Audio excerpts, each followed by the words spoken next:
सगळ्यांना नमस्कार.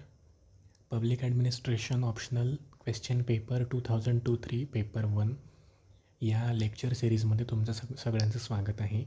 याच्या आधी आपण 2 प्रश्न कवर केलेले आहेत आणि या सिरीजमधला हा तिसरा प्रश्न आहे. तर तिसरा प्रश्न आपण बघूया. The process of decisions is largely technique of narrowing choices, असा हा प्रश्न दिलेला आहे. सिम्पल प्रश्न आहे, काही कॉम्प्लिकेटेड प्रश्न नाही आहे. याच्या आधीचा जो प्रश्न होता इक्विलिब्रियम आणि ऑर्गनायझेशनमधला इक्विलिब्रियम, तो बऱ्यापैकी कॉम्प्लिकेटेड प्रश्न होता. हा स्ट्रेट फॉरवर्ड क्वेश्चन आहे, तर याचं हिंट म्हणा, याचा ॲनालिसिस म्हणा आपण करूयात. तर बेसिकली डिसिजन मेकिंगवरती हा प्रश्न आलेला आहे. डिसिजन मेकिंग म्हणजे तुरंत एक थिंकर तुमच्या मनामध्ये यायला पाहिजे, ते म्हणजे हर्बर्ट सायमनने कुठली थिअरी दिली? Decision making. तर ती क्लिअर असणं अत्यंत गरजेचं आहे. तर याचं आपण ॲनालिसिस करूयात आता.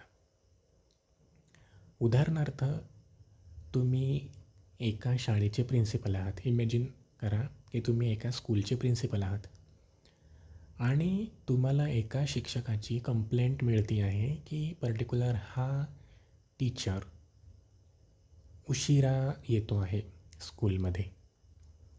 उशिरा येतो आहे आणि उशिरा आल्यामुळे त्याचा सिलेबस जो आहे तो बऱ्यापैकी अपुरा राहतो आहे, असं तुम्हाला वारंवार तक्रारी येत आहेत इतर शिक्षकांपासून आणि इतर स्टुडंट्सपासून उदाहरणार्थ. तर अशा कंडिशनमध्ये तुमच्याकडे काय काय चॉईसेस आहेत, तुम्ही काय करू शकता? तर सगळ्यात पहिले तर तुम्ही त्याला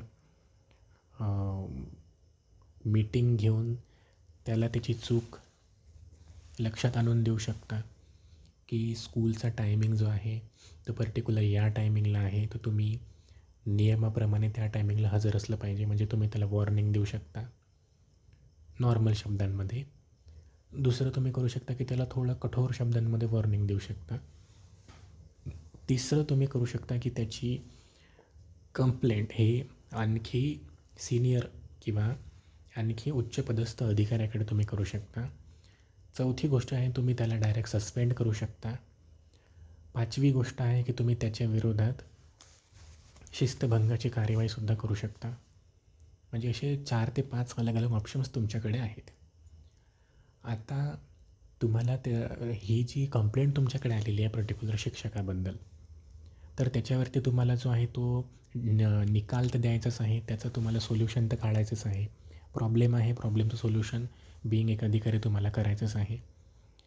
तर तुम्हाला हे जे 3-4 ऑप्शन्स मी दिलेले आहेत, याच्यापैकी तुम्ही कुठला ऑप्शन सिलेक्ट कराल, तर तुम्ही एक ऑप्शनची पार्श्वभूमी बघायला पाहिजे की असा पर्टिक्युलर डिसिजन घेतला तर त्याचा काय इफेक्ट होईल, असा पर्टिक्युलर डिसिजन घेतला की त्याचा काय इफेक्ट होईल, असं तुम्हाला ॲनालिसिस करावं लागेल आणि नंतरच तुम्ही एका शेवटच्या कन्क्ल्युजनपर्यंत तुम्ही पोचू शकता. म्हणजे शेवटचं जे डिसिजन आहे ते तुम्ही घेऊ शकता. तर तुम्ही लक्षात घ्या, जर का त्या व्यक्तीला जर का आपण चांगल्या शब्दामध्ये वॉर्निंग दिली त्या शिक्षकाला, तर कदाचित तो जर का तेवढा नैतिक असेल, तेवढा तो जर का सिन्सिअर असेल, तर त्याला ते शब्दसुद्धा एकदम फील होतील आणि तो त्याची चूक जो आहे तो दुरुस्त करेल. जर का तो थोडासा म्हणजे सिनियर लोकांचं न ऐकणारा व्यक्ती जर का असेल, तर तो प्रेमाने सांगितलेली भाषा एका कानातून ऐकेल, दुसऱ्या कानाने सोडून देईल, असं एक होऊ शकते. तिसरी गोष्ट अशी एक असू शकते की त्याला सिनियर प्रती काय म्हणू आपण त्याला, धाक किंवा भीती किंवा एक दबाव ते राहणार नाही जर का आपण त्याला नॉर्मल भाषेमध्ये वॉर्निंग दिली. तर कठोर भाषेचा वापर आपण करू शकतो. कठोर भाषा जर का आपण वापरली तर कदाचित त्याची नैतिकता चेंज होऊ शकते आणि तो स्वतःची चूक सांभाळू शकतो, सुधरवू शकतो. तिसरी गोष्ट जी आहे, जर का त्याची कंप्लेंट आपण सिनियरकडे केली तर एक निगेटिव्ह मॅसेजसुद्धा सगळीकडे पसरू शकतो की हा पर्टिक्युलर प्रिन्सिपल शाळेतल्या गोष्टी, शाळेतल्या तक्रारी बाहेर लीक करतो, असं एक होऊ शकते. चौथी गोष्ट म्हणजे जर का आपण त्याला सस्पेंड केलं तर पर्यायी शिक्षक अवेलेबल आहे की नाही. त्याला सस्पेंड केलं तो तर घरी बसेल, परंतु पर्यायी शिक्षक अवेलेबल आहे का नाही. जर का पर्यायी शिक्षक नसेल प्रॉक्सी जर का नसेल अवेलेबल तर विद्यार्थ्यांचं शैक्षणिक नुकसान होईल. त्यांचे लेक्चर्स जे आहेत ते कोणी घेणार नाही, त्याच्यामुळे त्यांचं नुकसान होईल. हे सगळं आपण विचार करतो. हे एक उदाहरण आहे, हे पेपरमध्ये अजिबात लिहिण्याचं नाही आहे. एक उदाहरण मी तुम्हाला दिलेलं आहे.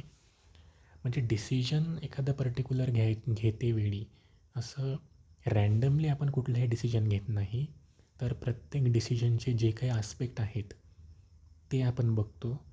पर्टिक्युलर आस्पेक्टच्या मागे त्याचे काय काय कॉन्सिक्वेन्सेस होऊ शकतात त्याचा आपण विचार करतो.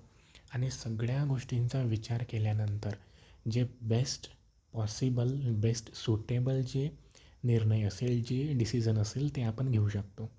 तर बेसिकली हेच या प्रश्नामध्ये लिहायचं आहे की डिसिजन्स घेताना अनेक प्रकारे आपण डिसिजन्स घेऊ शकतो. त्याला कुठली मर्यादा नाही. परंतु नियमाच्या चौकटीत, कायद्याच्या चौकटीत आणि एक सतसत विवेकबुद्धी वापरून अलग अलग जे आपण डिसिजन्स घेऊ शकतो त्या अलग अलग डिसिजन्सपैकी सगळ्यात चांगला आणि प्रॅक्टिकल जो निर्णय असेल त्याच्यापर्यंत आपण पोचतो. आणि इतर ज्या पॉसिबिलिटीज आहेत त्या आपण कट करतो किंवा त्याला निरसित करतो, त्याच्याबद्दल आपण विचार करत नाही. तर बेसिकली हीच संकल्पना या ठिकाणी विचारलेली आहे. The process of decisions is largely a technique of narrowing choices. तुमच्याकडे एखादी पर्टिक्युलर केस आल्यानंतर तुम्ही त्याच्यावर निर्णय तुम्हाला द्यायचा आहे अधिकारी बनल्यानंतर, तर तुमच्याकडे खूप सारे चॉईसेस आहेत. तर अलग अलग चॉईसेसपैकी जे बेस्ट पॉसिबल उत्तर असेल, जे बेस्ट पॉसिबल निर्णय असेल ते तुम्हाला निवडायचं आहे. म्हणजे खूप साऱ्या चॉईसेसपैकी राईट डिसिजन तुम्हाला पिकअप करायचं आहे. असं सर्व्हिसेसमध्ये आपण जनरली करतो. तर तीच गोष्ट या ठिकाणी आपल्याला लिहायची आहे.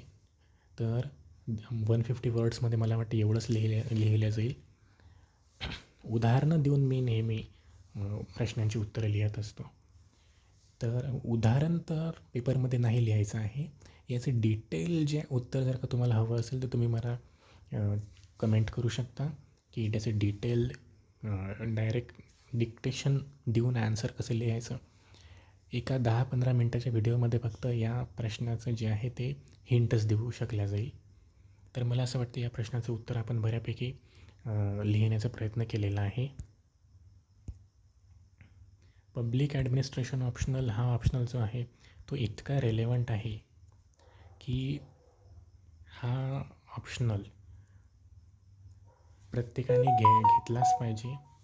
कारण अधिकारी बनल्यानंतर काय काय गोष्टी आपल्याला करायच्या आहेत त्या गोष्टी आधीच आपल्याला या पेपरद्वारे आपल्याला माहिती पडत असतात.